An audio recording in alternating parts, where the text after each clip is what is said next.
Bridal gowns custom ചെയ്യുന്നവർക്ക് ഒഴിവാക്കാൻ പറ്റാത്ത ഒരു ഫാബ്രിക് ബേസ് ആണ് ഈ ബ്രൈഡൽ സാറ്റിൻ എന്നുള്ളത്. നമ്മുടെ നെറ്റിൻ്റെയൊക്കെ അടിയിൽ ലൈനിങ് ആയിട്ട് കൊടുക്കാനോ അല്ലെങ്കിൽ ഡയറക്റ്റ് ഗൗൺസിനോ എല്ലാം യൂസ് ചെയ്യാൻ പറ്റുന്ന ഒരു ഫാബ്രിക്, കട്ടിയുള്ള ഇമ്പോർട്ടഡ് ബ്രൈഡൽ സാറ്റിൻ. കാണിച്ച മോനെ, ഇത് നമുക്ക് സെറാ ടെക്സിൽ ഹോൾസെയിൽ അവൈലബിൾ ആണ്. റീറ്റെയിലായിട്ട് മെലാഞ്ചിൽ എടുക്കുക, അതുപോലെ തന്നെ ഹോൾസെയിൽ സെറാ ടെക്സിൽ അവൈലബിൾ ആണ്.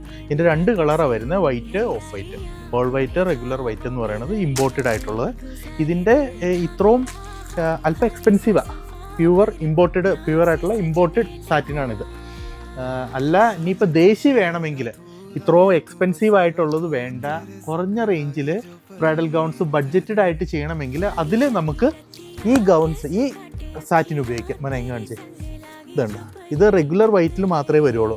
അധികം തിളക്കോ കാര്യങ്ങളോ ഒന്നും ഉണ്ടാവില്ല. മാറ്റ് ഫിനിഷ് തന്നെയായിരിക്കും. കട്ടിയുള്ള 60 ഇഞ്ച് വീതിയുള്ള സാറ്റിൻസ്. അപ്പോൾ ബ്രൈഡൽ ഗൗൺസ് വൈറ്റ് കസ്റ്റം ചെയ്യുന്നുണ്ടെങ്കിൽ ബഡ്ജറ്റഡ് ആയിട്ട് ചെയ്യണമെങ്കിൽ ദേശി ബ്രൈഡൽ സാറ്റിനും, അല്ല അത്യാവശ്യം നല്ല രീതിക്ക് നല്ല കസ്റ്റമറാണ്, നല്ല എമൗണ്ട് ഇട്ട് വിൽക്കാം, അങ്ങനെയുള്ള രീതിയിലാണ് എങ്കിൽ ഈ പ്യുവറായിട്ടുള്ള ഇമ്പോർട്ടഡ് ബ്രൈഡൽ സാറ്റിൻസ് ഉപയോഗിക്കാൻ പറ്റും. ഇത് രണ്ടും സെറാ ടെക്സിൽ ഹോൾസെയിലായിട്ട് അവൈലബിൾ ആണ്. കൂടാതെ ബ്രൈഡൽ ഗൗൺസിന് എല്ലാം ഉപയോഗിക്കാൻ പറ്റുന്ന ബ്രൈഡൽ നെറ്റ്സ് ഇത് കണ്ട. ഇതിൻ്റെ 3 ക്വാളിറ്റി. ഒന്ന് ദേശീയമായിട്ടുള്ള ബട്ടർഫ്ലൈ നെറ്റ്സ്, ദേശി ഇന്ത്യൻ നെറ്റ്സ് അവൈലബിൾ ആണ്. അതുപോലെ തന്നെ പേൾ നെറ്റും ഇമ്പോർട്ടഡ് ആയിട്ടുള്ള ഇമ്പോർട്ടഡ് ബി നെറ്റ് എന്ന് പറഞ്ഞാൽ മോണോ നെറ്റ്സും നമുക്ക് സെറാ ടെക്സിൽ ഹോൾസെയിലായിട്ട് കൊടുക്കാൻ പറ്റും. എത്ര ക്വാണ്ടിറ്റി വെച്ചാലും റെഡി സ്റ്റോക്കാണ്. താല്പര്യമുള്ളവർ കോൺടാക്ട് ചെയ്യുക.